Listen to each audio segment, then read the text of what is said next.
Aaron Rodgers on Packers loss, "We hurt ourselves many times, myself included."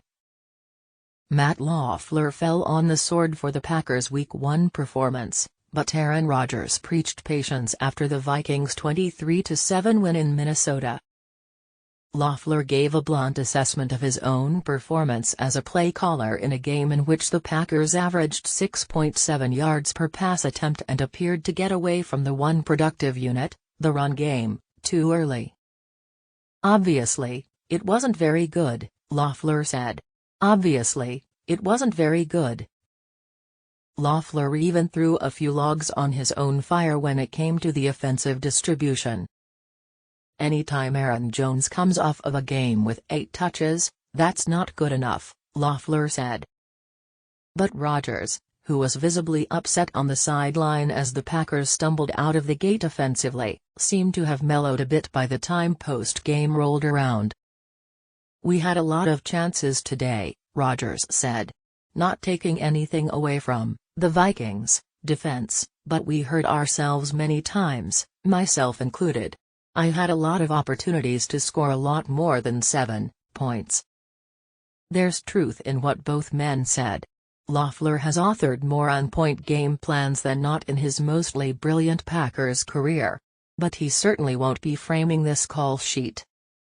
The Packers came out passive and unwilling to test the Vikings' secondary deep more than a few times early. Part of that understandably could be chalked up to the offensive line being quite beat up. But getting away from his two best playmakers in the game, Jones and A.J. Dillon, ended up backfiring. They combined for 23 touches. Realistically, that number should be closer to 40 than to 20. Rodgers agreed on that point. But he also saw the bright side of what outwardly was a pretty dim performance when it mattered most.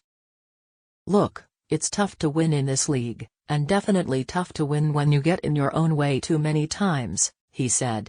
"Look, it's tough to win in this league, and definitely tough to win when you get in your own way too many times." Rodgers did make sure to point out that it was far from ideal, though.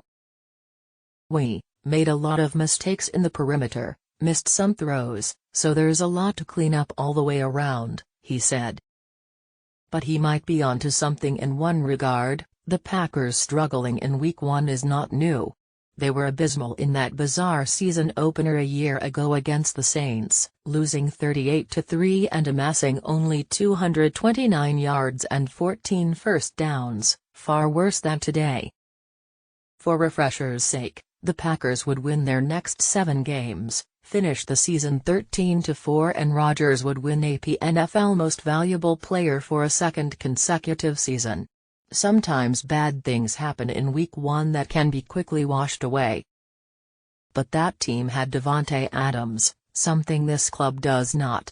While Adams was busy catching 10 passes for 141 yards and a score in his Raiders debut, the Packers wide receivers collectively totaled 12 catches for 120 yards, the vast majority of which came after falling behind by 17 points. An early drop by rookie Christian Watson on a pass that should have been a 75-yard touchdown set the tone for the day. "Drops are going to happen, it's part of the game," Rodgers said.